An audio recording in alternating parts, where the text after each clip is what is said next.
taking off in the day. So I want to show you, and what I'm going to present in this talk will hopefully convince you that PiezoMEMS is taking off everywhere in the world.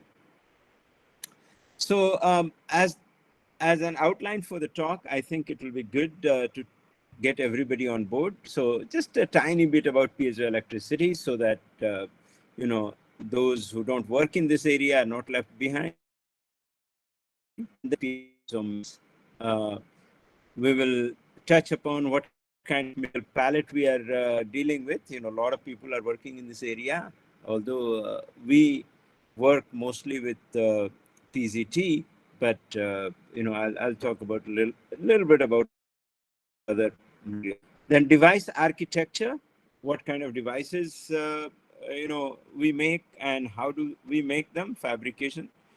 Look at some simple structures, and then I will take a deeper dive into some applications that we are doing. Ultrasonics with PMUTS. PMUTS stand for piezoelectric micro machine ultrasound transducers. Then I'll take you through fluid property sensing using these kinds of structures. Data over sound applications, which is sort of new and is gaining a lot of ground now. Photoacoustics, which is really a lot of interest in the research community right now. And acoustic spectroscopy, which is so piezoelectricity, as you know, it's a property of materials, particular materials, you know, which do not have the crystals don't have centrosymmetry, and these materials have a special property that if you apply pressure on them, that's what piezo means, then they develop potential across the trails. Okay, this comes from polarization of molecules inside. So this is what piezoelectricity in brief is, and there is also converse effect where if you apply voltage, then the material gets strained. In nature, you have plenty of piezoelectric materials, quartz, sugar, silk, even DNA. These exhibit piezoelectricity to varying degrees. So the most important thing is that if you want to use piezoelectric materials for anything useful, then you would want to know how does this material actually behave in terms of stresses and strains and applied electric field. So you look at the constitutive equations. Now it turns out that piezoelectricity is a linear coupling between mechanical and electric domains. Okay, so material which has both electrical properties and mechanical properties, you know, almost all materials do, but not in all materials this coupling exists. But wherever this linear coupling exists between the two, those materials become piezoelectric. So, you know, you have, for example, the first equation just relates strain to stress. Stress related to strain through the Young's dimensions and you know, stiffness matrix, stiffness tensor in other, you know, in higher dimensions. So here it's just the inverse of that. That strain is related to stress through compliance, and dielectric displacement is related to electric field through dielectric permittivity. So these are two separate properties, mechanical property and electrical property. But then in piezoelectric materials, you do have this coupling, and the coupling comes through what is called piezoelectric coupling coefficient, D. Okay, so if you deal with tensors, then you will tensor for D, and you know, just like compliance will be a fourth order tensor. But you know, this is what the constitutive relationship looks like. Fortunately for us, D, because of this symmetry groups that these crystals, piezoelectric crystals exhibit, it becomes somewhat easier. We must pay attention to this piezoelectric coefficient matrix, because that's what gives you this coupling. So D, it turns out, is 6 by 3 or 3 by 6 on how you write it. But, it will turn out that because of symmetry arguments, most of these elements are zeros. And the elements that exist among them, D1 and D33, are the most important piezoelectric coefficients for all kinds of applications that we will look at. Okay, so D31 and D33, what do they mean? They mean strain developed in DPK is strain developed in kth direction when you apply electric field in pth direction, right? So if it is in x direction, you apply field, and there is, you have strain developing in third direction, which you want to use, then it will be D. So you can look at these kinds of these very specific coefficients for working in this area, and that it turns out that D31 and D33 are pretty good for bulk transducers as well as for thin film transducers, and I'll show you as we go along. So how does piezo-MEMS compare with or transduction rather compare with other transductions? Now it turns out that in MEMS we use generally we use capacitive transduction quite a bit. You know that this is how MEMS came into being. Piezo-resistive, piezoelectric, and optical. These are the kinds of transductions that we have been using mostly in MEMS devices. So among these, capacitive one became very, very popular simply because capacitive forces scale very favorably when you go down in scale. When you are making smaller devices, then it's usually let me just get a laser pointer. It's this distance between two, let's say, structures or plates across which you have applied electrical voltage. So this works more or less like a parallel plate capacitor, and you know that the force between these two plates and the capacitance between these two plates, all of that is dictated by the distance between them.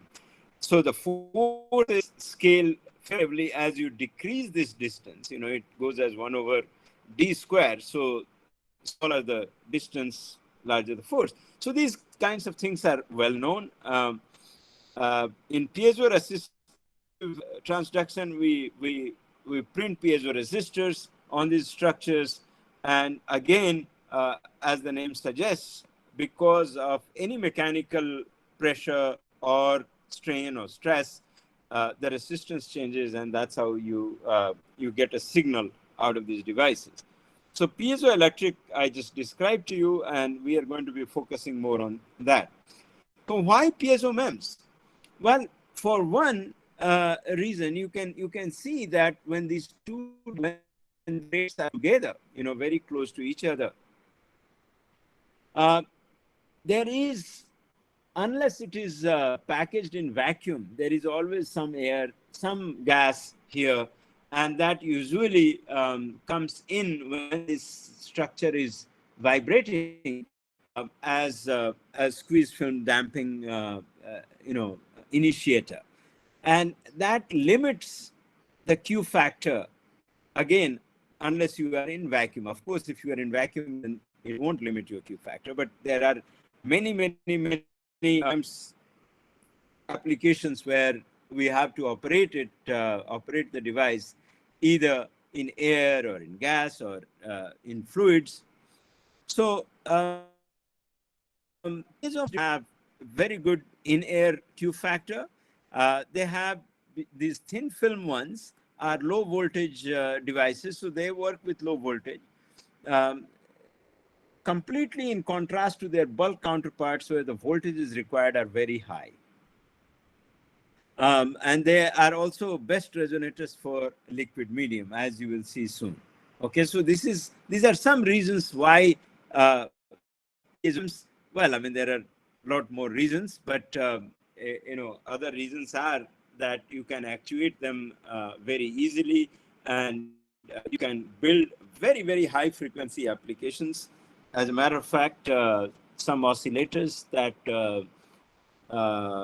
have been built at Cornell, they go in gigahertz uh, frequency range. So these can be anywhere from a few kilohertz to gigahertz, as I just mentioned to you.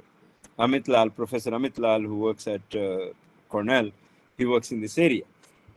Piezo-MEMS materials, this material palette that we have is, we have PZT has been around forever.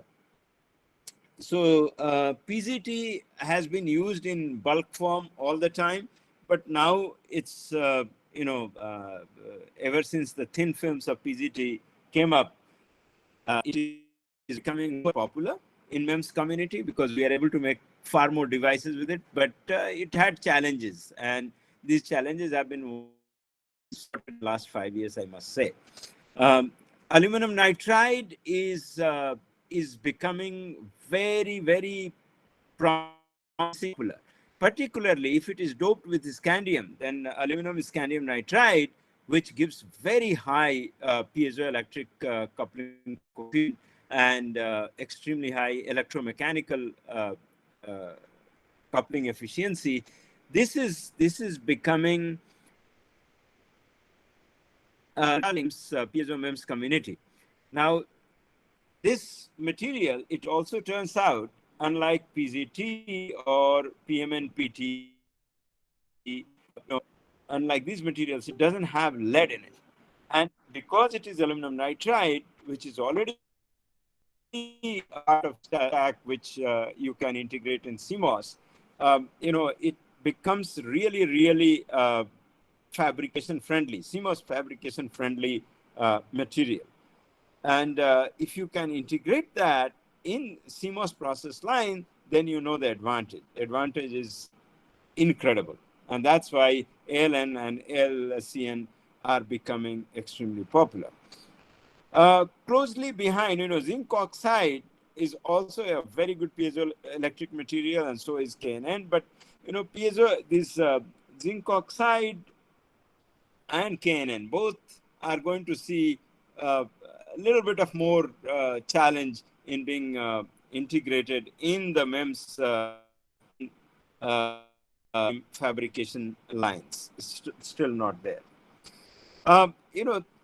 It's not just D33 that dictates terms to us, or D31. It's not just this piezoelectric coefficient. Actually, the figures of merit, what is called E31, F, and this normalized E31F, that for transmitters and receivers, these are the figures of merit. And you can see that, for PZT, for zinc oxide, for AlN, these numbers are, for AlN, zinc oxide, they are close by. If you do aluminum scandium nitride, then it's higher. And PZT, of course, scores on this score, but then, PZT has lead in it. Remember that. Now, why I was talking about that it is taking off, you see the research that has been going on in PiezoMEMS. These are global research trends. We were looking at number of publications on PiezoMEMS. So somewhere, tidbits started coming from 90s, but it's not till about 2010 that it actually started coming taking off. So till this time, you will see many papers which are just one of and it happened. There are a lot of papers here about material development itself for piezo-MEMS. But, from 2010, there has been real concerted effort to develop devices, and that is now becoming a lot more, mainstream in terms of its adoption by industries. And that's why you see here now, when it is dipping, what it means is that now industry is moving in, and a lot more industrial work is going on. In India itself, if you look at the last 5 years, these are the publications from India, number of publications with piezo-MEMS. My lab is probably one of the biggest to this, but then, number of authors in India who are somehow or the other associated with piezo-MEMS papers, that has grown significantly. So this is a very good sign that we are also doing pretty well. And I'll argue at the end that it's actually not very hard to do a really good commercial scale, piezo-MEMS work in India at this point. We can certainly that we can initiate that and we can take it forward. Piezo-MEMS, as I was saying, that from 2010. So actually, MEMS part took off from 2015. Started all these companies, Bosch and Mitsumi, Epson. All these companies are doing a lot of work in Piezo-MEMS, and now almost everybody has some product or the other. One of the things which is it really hard is also energy harvesting technology, where piezo-MEMS harvesters are being looked at as the main contender for being integrated with all kinds of IoT devices. So that's what is driving many of these companies to stay in this domain, because you know how big the IoT market is. Our mainstay, meaning in my lab, we do piezoelectric micro-machined ultrasound transducers, PMUTS, and we have been working with PZT PMUTS for last 15 years. So you have PMUT, which is basically a 2D resonator. It's like a membrane structure. Obviously, I'm going to show you a lot more of that. But it can be used as a transmitter, which is what you see here. This disc here is your PMUT, and it's then transmitting ultrasound waves. And on the other hand, you have its counterpart, exactly the same device, which is being used as a receiver. It turns out that there is a difference between transmitter and receiver, and the transmitter sensitivity and the receiver sensitivities are different, and we think that it might just be that we transmitters with PZT and make aluminum nitride based receivers which are better for receiving. These are all possibilities. So this stack here, this disk that I talked about, it looks like it has different materials in it. Much better diagram for this. But this is what is coming up. That how do we fabricate? The main point here is that it's not a simple material. It's not a single material. It's a stack of films, and that gives you headaches in many ways. And most MEMS devices have stacks, but not like this piezo-MEMS devices have. And we make all kinds of we make single cell devices. We make big arrays, even with bulk PZT, which is thinned down. We can do these things. Okay, so in terms of global research, starting from 97, I know Muralt at EPFL, Bernstein, these guys who made the first devices, and then moving on to Yamashita in 2002. McKinstry at Penn State, who is a student of Paul Muralt, she started working on the material, basically PZT films, and wrote a review on thin films of PZT in 2000 paper that became very popular. And then going forward, all this work from various groups have happened, and in 2019, we had our first major success, although we started working somewhere in 2005 in this area.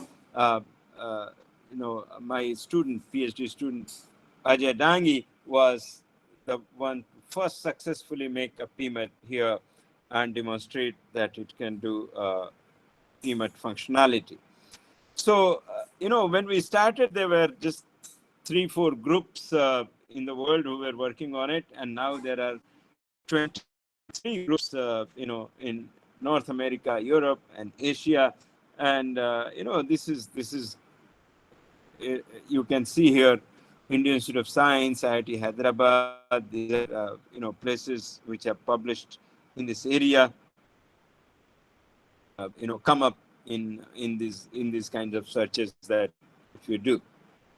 So let's look at PZT thin film stack now for PiezoMEMS. You could do with bulk silicon. You have silicon and you can deposit silicon nitride, and then you can do electrode layer over there, bottom electrode, which could be TIPT, titanium and platinum combination. And, of course, you have a separator, which is silicon oxide here. And then you deposit PZT. Now, you can do sputter deposition of PZT, or you can do sol gel. We mostly do sol gel. Okay. And then you need so because you have so many films, each film when you deposit, there is a question of residual stress. And that, overall will make this entire modeling fairly complex, and device design also complex, because you can't quite get rid of the residual stress completely. Now, doing this way and making this sacrificial layer of silicon oxide here, and then trying to etch do bulk etching here for creating freestanding is not a task. It is very, very tricky, but you can do SOI stack much more easily. So silicon on, you have silicon, with a box or buried oxide layer in between, which is very precisely created, for SOI stack. So this structure, it turns out, in 5 and 2000, SOI was extremely, and now SOI is becoming cheaper. The demand for SOI has increased like nobody's business, because MEMS community loves SOI. And the main reason is that you have the structural layer of silicon, and you have this buried oxide. You have bulk silicon below, which is the handle layer. So you can etch handle layer with whatever you like. You can use SiO2 as a stop, etch stop, and then finally etch silicon oxide as well, and create your structure. So this is why it is very, very popular. A company that we have used in the past, and we use now. We send them SOI, and they deposit TIPT and deposit PZT also. So they do it commercially, but they are very, very expensive. They are extremely good in quality, but they're very expensive. Okay, a single um, 6-inch wafer can cost you 3 lakhs for this coating. So this is expensive stuff. But we can, we have to make devices like this. You see, this is cross section of a PMUT. So this is what I was talking about. This is an SOI wafer you start with. So you have buried oxide here, and you have this handle layer silicon, and then you have structural silicon. You can deposit another layer of silicon oxide and do the bottom electrode on top of that, then piezoelectric layer, and then the top electrode. And it's up to you, what kind of electrodes you want to do. But mostly we have been doing TIPT, and top electrodes are, generally chromium and gold for us. And then we etch from the bottom, so we get rid of the handle layer, and then using silicon oxide as the etch top, and then also etch oxide to get to just bare silicon over there. Okay, so this is how you create freestanding membranes or plate structures. So how do they work? Now look, just imagine that you have this as your structural layer, which is silicon in this case, and you have this is your PZT layer or the active layer. Of course, there is very thin layer of electrode on the bottom and top. Don't worry about it. So this is the active layer, which is the PZT, and when you apply voltage across that, then obviously it's going to create strain. So if it creates strain, particularly in the longitudinal direction, you have got a lever arm, and because of that strain, or the stress that it creates at the interface, that stress multiplied by the lever arm about this neutral axis gives you a bending moment. And remember that you are applying AC voltage, and you have a sinusoidal variation of this force, time variation, and therefore you get this bending moment, which is a time varying periodic moment, and that starts vibrating the structure. So that's the key sort of function, how these devices work. It doesn't have to be a PMUT, it can be a beam, it can be anything which has this kind of structure, and you will still be able to vibrate it. You will be able to oscillate it. So this is what happens. Now, when you want to model it though, remember that you have a stack of films, and therefore there is some residual tension here. So this is your equation of motion for a plate. You have the flexural term here, and you have this tension or axial stiffness term here, and then you have acceleration here, and you have applied force on the right hand side. So you have tension, you have flexure. These terms are there in your equation of motion. If you solve this equation of motion without any forcing, then you can find what are the mode shapes, and what are the natural frequencies. You can find this. The difficulty here compared to a single plate is that you have a term here, which we call tension to rigidity ratio, this kappa. This kappa is something that will come over and over. So please remember that it is tension multiplied by area square, and divided by the flexural rigidity dE, which is given here. So it turns out that this is going to dictate terms to us, whether this plate-like structure behaves like a plate or behaves like a membrane. At high tension, so look at this. This is your non-dimensional tension to flexural rigidity ratio on the x-axis over 6 orders of magnitude, and you have frequency parameter for the first mode, alpha and beta, which are frequency parameters uh, that are used for calculating the natural frequency.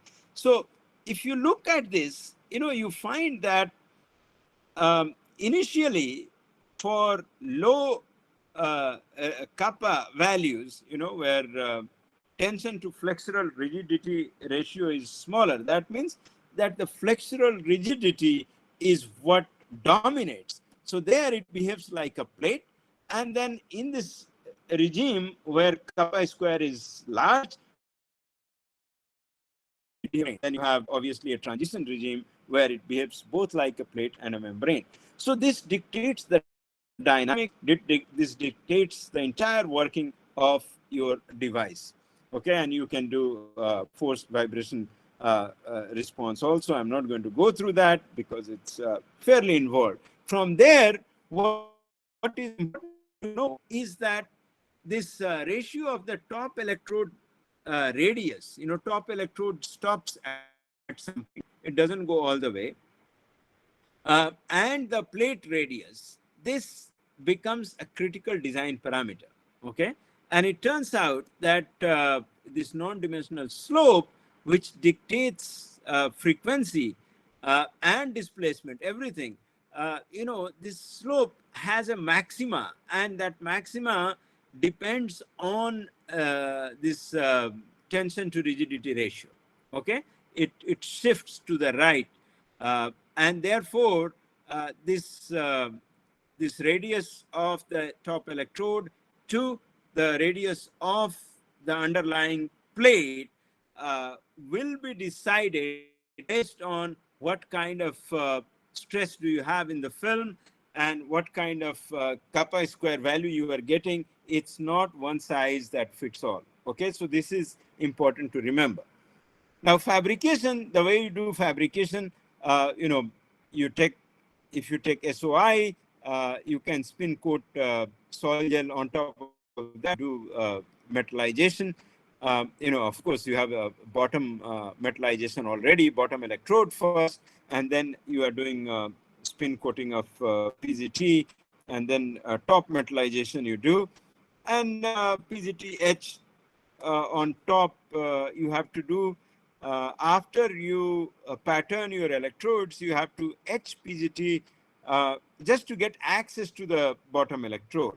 And then you can do backside etch to release this membrane. So this is a usual fabrication step that you will do. What we did in the last 5 years is we also worked on a process which gives you far more flexibility to create a multi-user kind of process, where you don't only make PMUTS, but you can make, you could make beams, you could make planar structures, you could make proof mass suspended structures, you could make comb drives, you could make all these kinds of structures.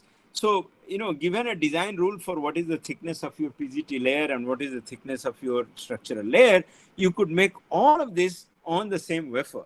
So this is what we were after. And one of my PhD students, Sudhanshu Tiwari, who is now at Purdue University, he worked on it, and he gave us this process.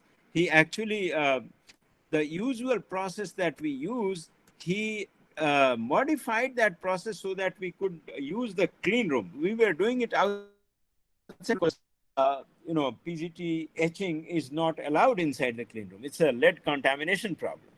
So he came up with this deposition of ALD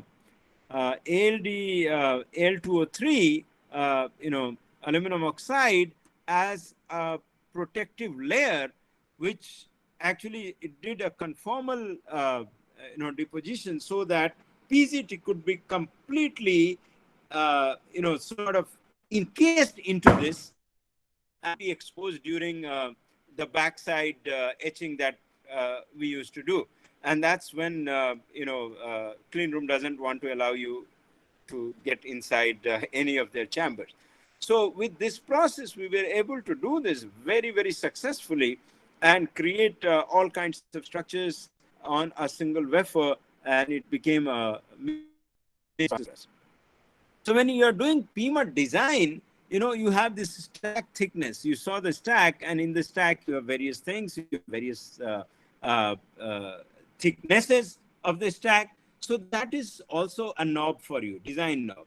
And radius, you saw radius of the top electrode, as well as the structure itself is another knob, and residual stress, as I mentioned, is one knob too. So, what is the what is the size diaphragm, that defines how your frequency will scale with this radius, how the deflection scales, deflection sensitivity scales, transmit sensitivity, all these size.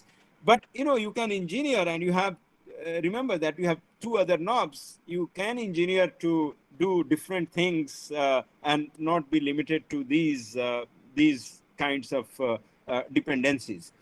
So again, my student Ajay Dangi, who worked on design very extensively, he created these designs for transmitters and receivers. This is a very involved chart which has ISO frequency lines, and this is the in the stack, the net stress is varying in this direction. You can see here increasing pre-tension.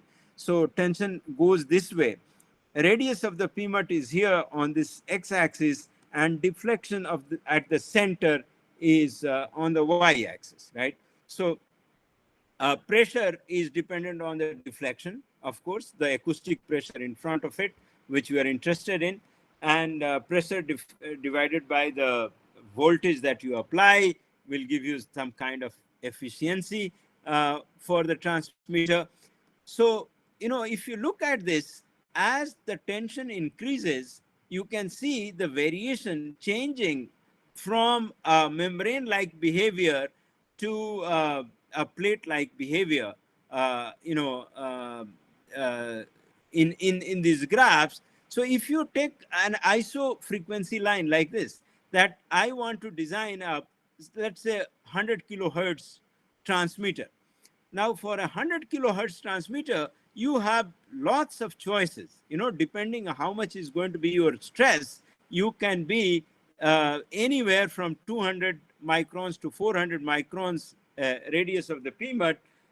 You could design. So this gives you that kind of flexibility. These design graphs give you that kind of flexibility. And similarly for receiver, we have a chart. So the bottom line there I was trying to show is that design, based on constitutive relationships and based on what we know about fabrication processes, so that we can figure out what the stresses in the stack are going to, you can design these structures, and you have design rules available to you. Now, I'll move to applications very quickly in the next 15 minutes. I'll just, cover some applications so that you can see how we are working with this. So first is just fluid property probing or density probing, for example. So that if you have an oscillator, it oscillates in a liquid, in a fluid medium. In air, it will have one frequency, and in water, the frequency will drop down. It drops down because the water which is in the vicinity of the, even though it is just 1 millimeter diameter oscillator or half a millimeter diameter oscillator, it doesn't matter. Even that, at that scale, the water around it will act as added mass to the system, and that added mass then decreases the frequency. So in air frequency is always going to be higher than than the fluid, the frequency in the fluid. And of course, if you go to vacuum, then your frequency will be the highest, okay, because there is no mass loading whatsoever. And this is called virtual added mass effect, that was discovered by Lamb, and ever since then we, lots of things have been done with that concept. So we find that density, if we want to measure density of fluids, how does this frequency, sensitivity on frequency depend on density? We we find that relationship, and then we look at how it scales with the diameter of the diaphragm that we create, and then we use this for creating PMUT that we use in a fluidic environment like this, that we have a PCB down here, which has several PMUTs on it, and we have a PCB on top which has several PMUTs on it. So the top is the transmitter, the bottom is the receiver. So it's like this, and then it is submerged in fluids, and we can start transmitting the the signal from here, and that signal impinges on the lower one and starts vibrating the resonator, which is at the bottom, and we can measure what the change in frequency is in the fluid as we change the density of the fluid. And as you can see, that change in density of the fluid is extremely well correlated, almost linearly correlated with frequency. And this change in density is from 800 kg per meter cube to all the way to almost 1500 kg per meter cubed. And the sensitivity obviously depends on the size of the PMUT that you use. So these were our first experiments. We also did dynamic density change. Just started mixing two fluids to see the resonator can pick it up quickly, and it does. It does take a couple of minutes to give steady output, but it does. And I'll show you that we have improved since then. So this is fluid density sensing, both static condition and dynamic condition, and right on top of each other. So you don't really get any difference. Once it is steady, the flow is steady, then it picks up the same density that it does in static conditions. So then that gave us ideas that, hey, we can move into microfluidics and do this kind of density sensing in microfluidics. So what we did was we thought of having one of our PMUTs embedded in a microfluidic channel that has inlet and outlet, and put fluid in there and then oscillate this. Now, remember that I don't have a separate transmitter and receiver, because what I'm going to use is a single device here which acts as both, as a transmitter and receiver. And I can do that multiple electrodes. So there is a driving electrode. This is the ground in between, which is common. And there is a sensing electrode. So I can use the driving electrode to drive it, and I can use the sensing electrode to sense it. Right? So we make this device, you make a mold, and you create a, in PDMS, you create your microfluidic channel, you integrate it with the PMUTs, and here it is. Your PCB is ready for experimentation, and you can see here, these are the input. This is the fluid input port and output port. Okay, and fluid is coming through here and going through here because it goes through the channel, and through this we are able to now measure at a very small volume fluid density, and fairly accurately, as you can see here. Now, here I'm showing from 1020 to about 1090 kg per meter cube, because this is the density range of blood when you have hemoglobin changing the density of blood. So this is for obviously for sensing the concentration of hemoglobin in the blood. You can do this for several biofluids. In that range, there is pathological variation in biofluids induced by pathologies. And you can also do dynamic density sensing, just like I had shown you before. And now with this smaller volume, it is much faster. We can do that in seconds rather than in minutes. We can also do viscosity sensing. So, viscosity, it turns out that if you take a resonator and put it in a fluid and start, then, its Q factor changes. Its peak, the resonant peak changes. It becomes flatter.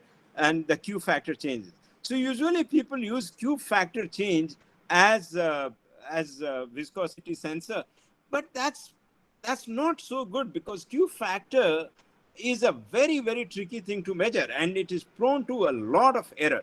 So we came up with a new scheme where we have an active cantilever here and a passive cantilever. It's exactly the same cantilevers, but one we use to excite and the other we use to measure. So now, you have an active cantilever which is vibrating, and it is obviously oscillating the fluid in front of it, and that gets the other cantilever, on this cantilever face, this fluid starts acting and it starts oscillating that other cantilever. So we pick up the amplitude of the second cantilever. It's like information flow. Information is flowing, but information gets lost in the process because there is dissipation. And that dissipation is directly related to what the viscosity of the fluid is. So if you see here, what we use as a measure for viscosity is amplitude of passive cantilever divided by the amplitude of active cantilever. By doing this, we get rid of, the dependence on, different kinds of situations, frequencies of the cantilever. We get rid of that. And we also stay away from the resonance. We do it in this regime where we found that by sensitivity analysis that this is the regime where this ratio of the amplitudes is most sensitive to viscosity. So we did that, and we get with viscosity, not on the linear scale, we get a dependence like this, which looks like a power law. So we first tried to figure out that why are we getting power law. Then we did modeling for it, that how does the viscosity of the fluid here in between the two oscillating surfaces, how does that work, or what kind of damping does it introduce? And you find that it's the kinematic viscosity, square root of kinematic viscosity that plays a major role, and that's what defines the damping for this kind of force transfer or energy transfer, if you will. But that's not the only dissipation that you have. You also have acoustic coupling, because there is acoustic energy being carried away, and there is structural coupling because these cantilevers are anchored, and from the anchors you get certain loss. So if you look at all the dependence on viscosity and you put together all of these variations, then you find a really perfect fit for what it is as experimental result, and you have a viscosity sensor. So it's not here on linear scale.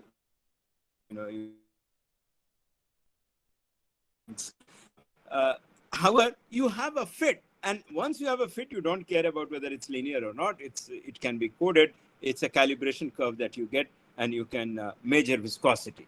So this is a viscosity sensor which gives you directly viscosity without going through teasing out density from here. Okay.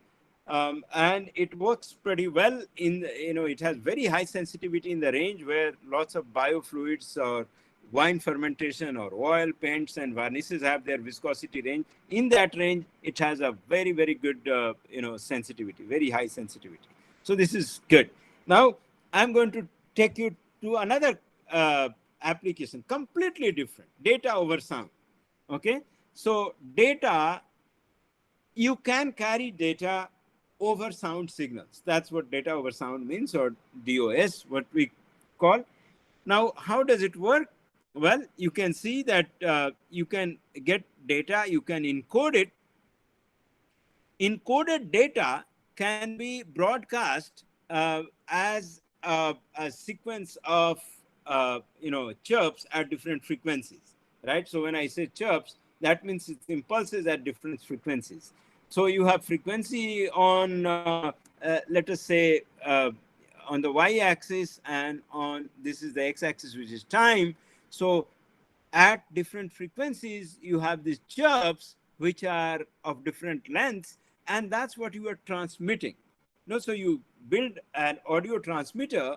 Audio transmitter is transmitting a signal like this, and on the other hand, you have a decoder that decodes this data and teases out from the decoded data what is it that you send. So if you want to send a string of numbers, 1, 2, 3, 4, 5, 6, it can be encoded like this and it can be sent. And here, this will, frequency shift keying, it is called. It can decode that. So now, data over sound with peanuts, not PMUTS, but peanuts. What are peanuts? These are piezoelectric near ultrasound transducers. Okay, so this is near ultrasound. That means close to 20 kilohertz. We make these devices, anywhere from 17 kilohertz to 21, 22 kilohertz. Just like near IR, you have near ultrasound. And we make these devices, dual electrode devices, and we produce sound from them. And we have been working with a company in Bangalore to do these, these payment systems where you can use your mobile phone, and there will be one of our beacons sitting there that is transmitting that signal to you, that how much you need to pay, and your cell phone picks it up. It tells you, you don't have to touch anything. You don't have to give a card, nothing.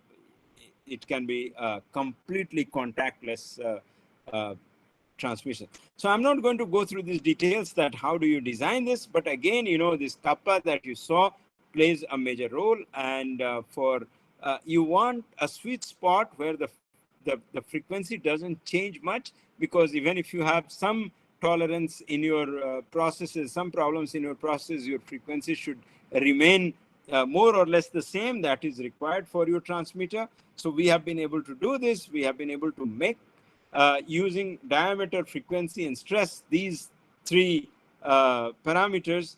In our lab, we have capability to measure and do acoustic field scanning. You can see here the transmitter sitting here, and we can do the scanning. You saw this scan here. We can simulate these in COMSOL, and we have measured it in our lab, and we can see how the acoustic field, modulates with the directionality of the acoustic field, how it modulates with different things, including your package. Whatever you have that can diffract sound will modulate it, and it does get modulated. We have systems to measure this, to calibrate this, to make this work. So this, on the right hand side, what you are seeing dynamically developing as these lobes, for directionality from this PMUT chip that we had. This is actually measured that you are looking at, measured signal that you are looking at on the right hand side. Okay, we do it dynamically. So these audio or peanuts, they do better than QR code and Bluetooth, low energy Bluetooth for data transmission at short ranges. They do better, and this is already now documented. This comes from another paper that it can do better. So that's why we are working on it. And so the way it works is you have a cell phone that transmits this signal to our device.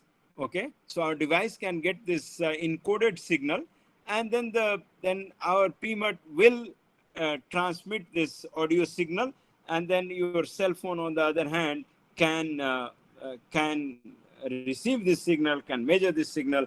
This has to be done at a very, very low power. That's the key, less than 10 milliwatts.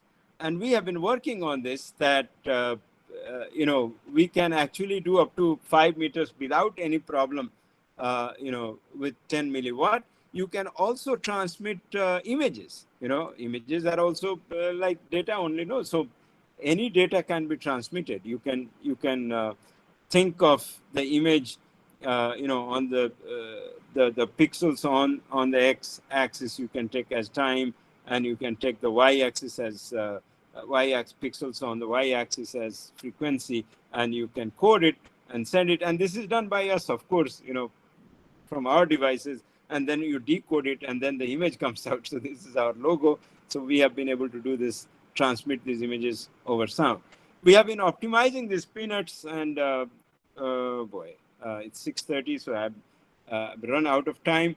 But we have been able to optimize these and make very small, usually if you make smaller devices, M1800 means that 1800 microns is the diameter, 4500 micron is the diameter of this one.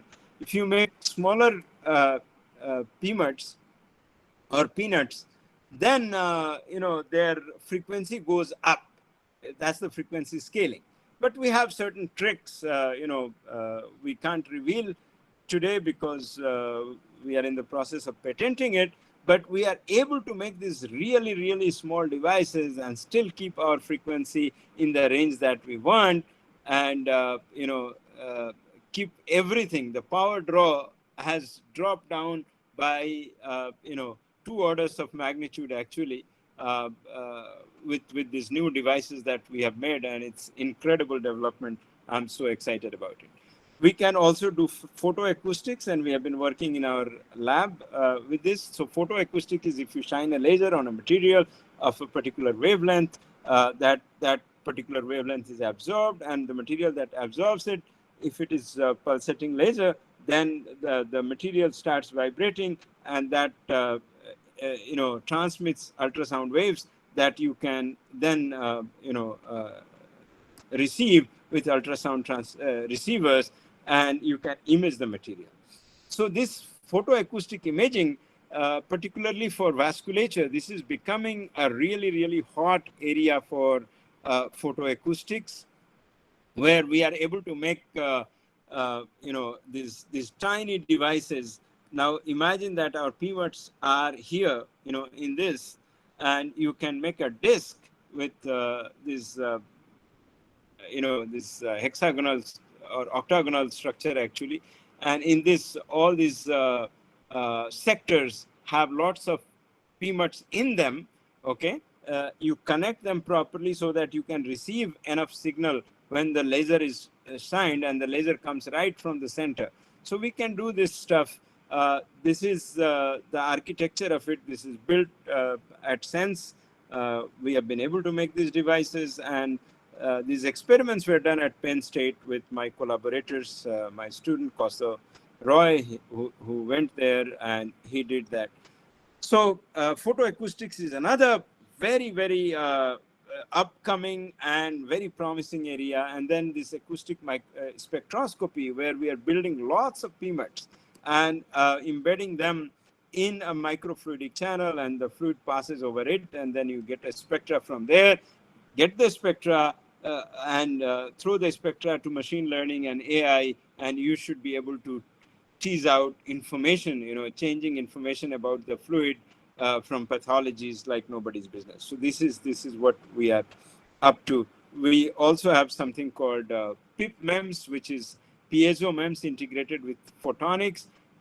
So this is our, with Shankar Selvaraja in my center. He's a faculty member who is the photonics man. So he makes these interrogators, gratings, and photonic interrogator, and we make this structure, the top structure, which we can excite with piezoelectric excitation, and create experiments or experimental setup where you have this whole LDV, basically the functionality of LDV reducing to a chip.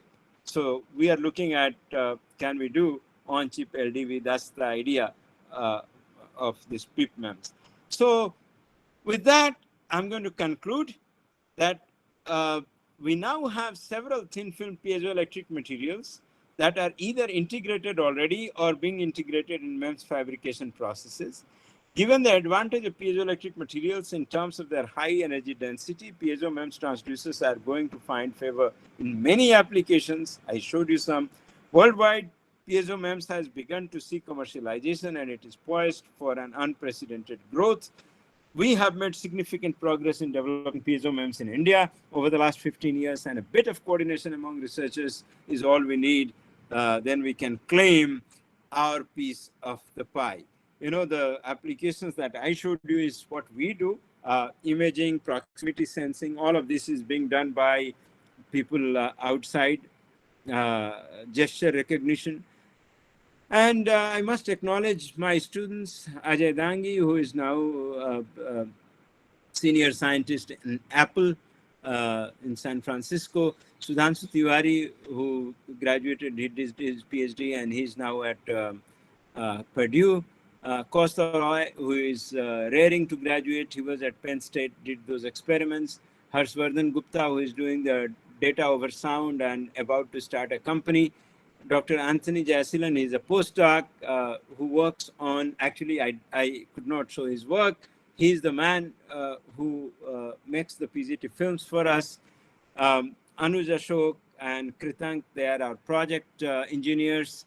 Dr. Meera Garud, who works on speakers, MEMS speakers, and Bivas, who is also working on data over sound. And these are faculty members with whom I have collaboration.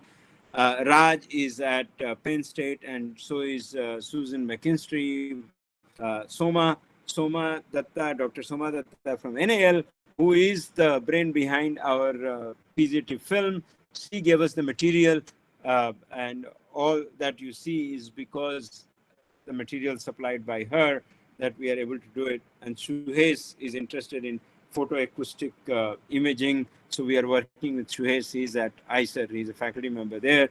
So a large number of collaborations are happening, and we are pushing it really hard, and lots of interesting things are happening for sure. With that, thank you very much.